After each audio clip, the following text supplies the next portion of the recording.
भगवान के नाम श्रवण और कीर्तन का महान फल होता है। जहाँ तक भगवान के नाम की ध्वनि पहुँचती है वहाँ तक का वातावरण पवित्र हो जाता है। मृत्यु काल के अंतिम श्वास में भगवान का नाम किसी भी भाव से जिसके मुख से निकल जाता है उसको परम पद की प्राप्ति हो जाती है।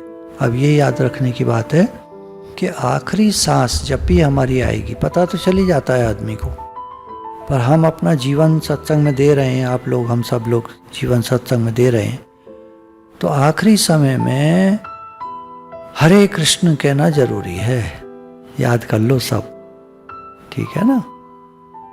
और हरे कृष्ण कह दिया तो बस छुट्टी, जन्म मरण के चक्कर से छुटकारा। नहीं तो क्या दुनिया में मार काट मची पड़ी है, लड़ाई झगड़ा। अब ये जन्म में हमने अभ्यास किया है भगवान के नाम का, तो हमारा जब भी अंतिम समय आएगा जिस किसी का, उस समय भगवान याद आनी चाहिए। तो भगवान का नाम पुकार देना है, बस इतना ही करना है और कुछ नहीं करना है।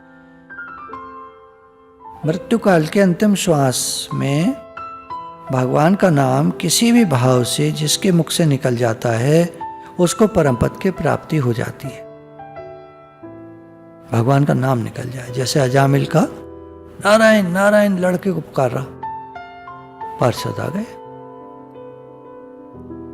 तो ये भागवत में प्रूव कर दिया, किसी भी भाव से भगवान का नाम निकल जाए मुख से तो वो भगवत प्राप्ति करा देता है।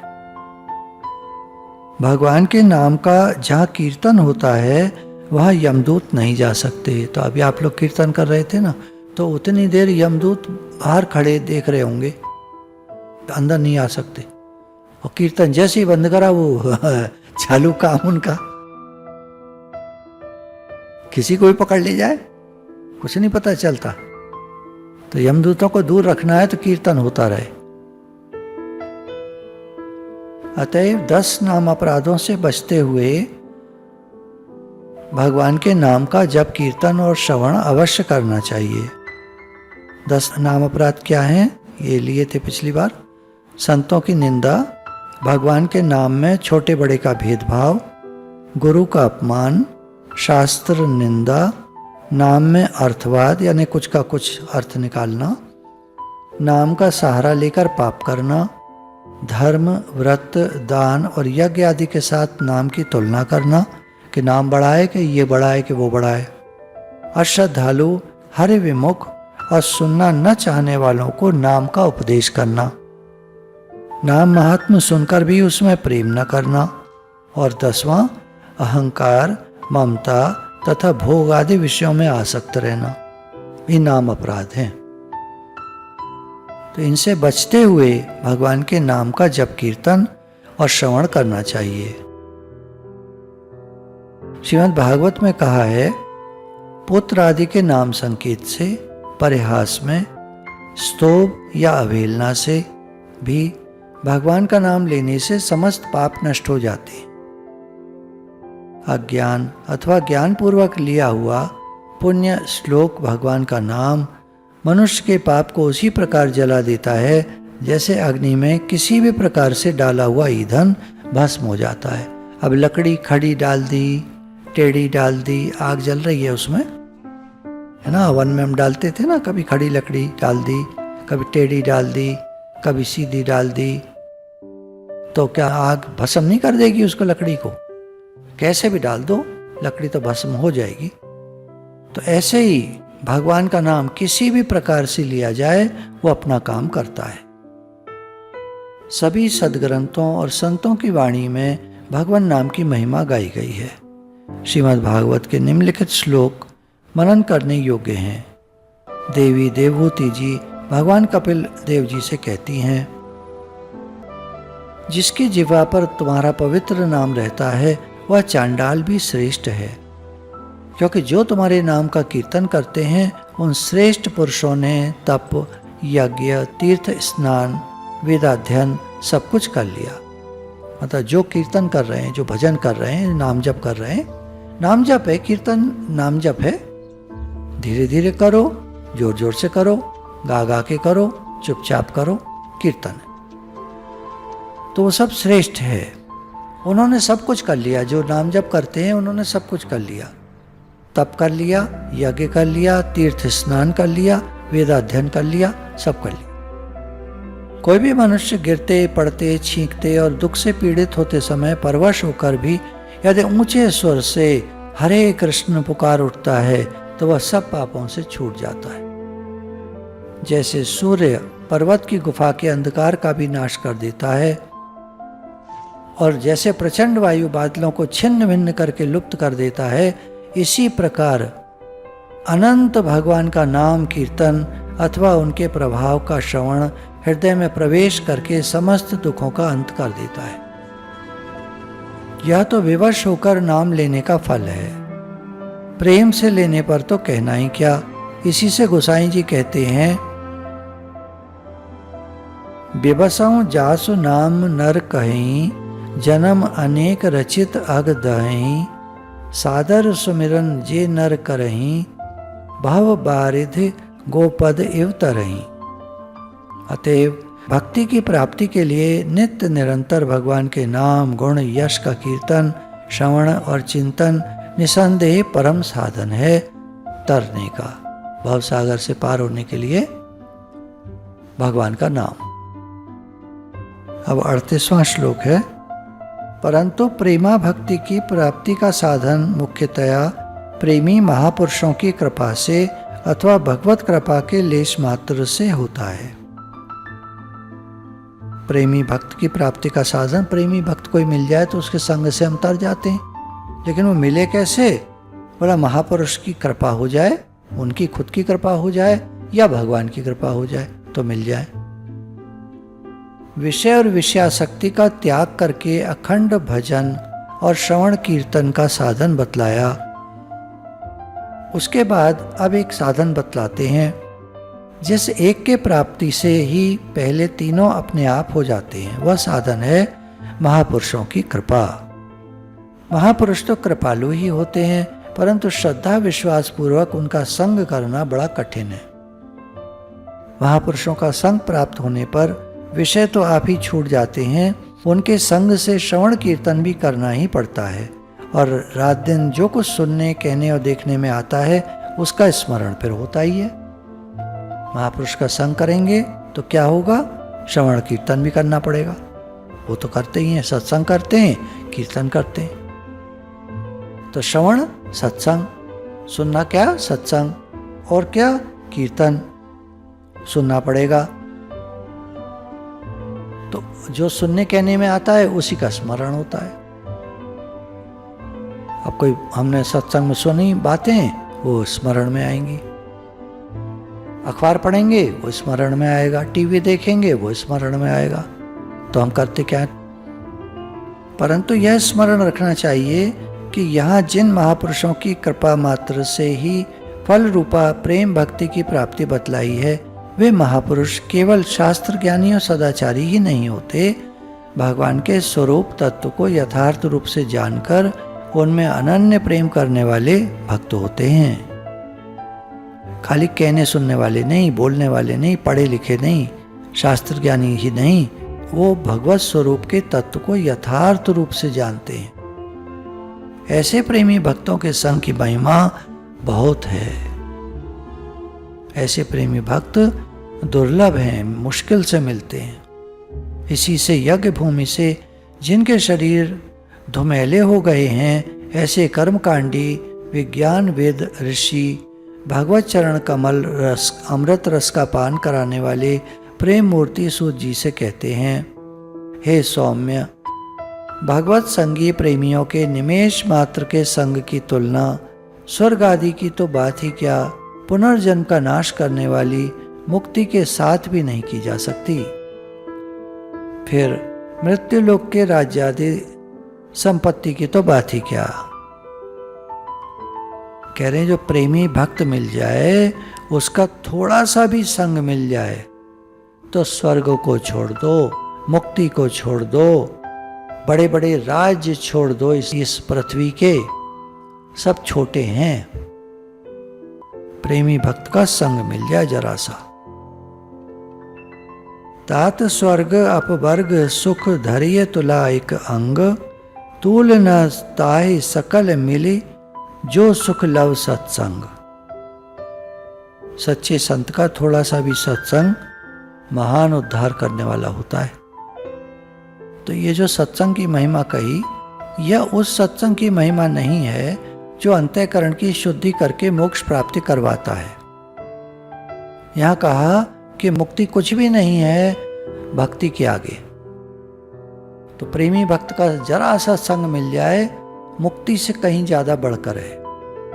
तो यहाँ उन भगवत तत्व के ज्ञाता होकर भगवत प्रेम के रंग में रंगे हुए मोक्ष सन्यासी भगवत संगी सर्वैश्वर्य पूर्ण मधुरतम लीला विहारी भगवान के नित्य लीला संगी प्रेमी संत जनों की उस कृपा का उल्लेख है जो केवल मुक्ति ही नहीं भगवान के प्रेम रूपी भक्ति की प्राप्ति भी सहज ही करवा देती है, क्योंकि मुक्ति को तो ऐसे प्रेमी चाहते ही नहीं, वरन मुक्ति को तो बाधा देने वाली पिशाचिनी समझकर उसका तिरस्कार कर देते हैं, छोड़ देते हैं मुक्ति को।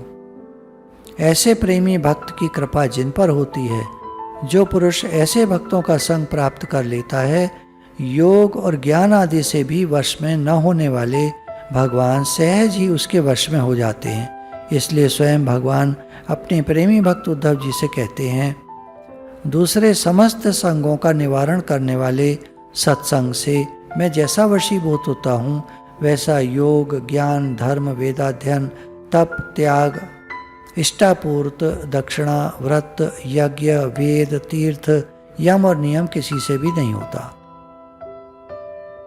तो प्रेमी भक्त का सत्संग मिल जाए, उससे भगवान जितना प्रसन्न होते हैं और किसी कर्म कांड से प्रसन्न नहीं होते। कर्म कांड में सब चीज आ जाती है, योग ज्ञान धर्म वेदाध्ययन तप त्याग इष्टापूर्ति दक्षिणा व्रत यज्ञ वेद तीर्थ यम और नियम, सब किसी से भगवान खुश नहीं होते। प्रेमी भक्त का जरा सा संग मिल जाए तो वो जो सत्संग होता है, वो जो कीर्तन होता है, उसकी बात ही अलग है। हरे कृष्ण श्री राधे।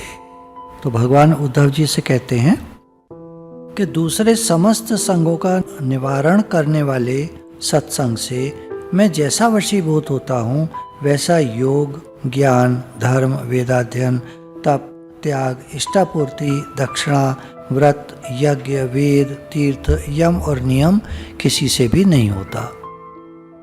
इसका कारण यह है कि अन्य सब साधन सकाम भाव से होने पर भोग और स्वर्ग आदि की और निष्काम भाव से होने पर अंतःकरण की शुद्धि और मुक्ति की प्राप्ति कराने वाले होते हैं। अब भगवान तो मिले नहीं, या तो भोगों में फंस गए या मुक्ति मिल गई, भगवान नहीं मिले।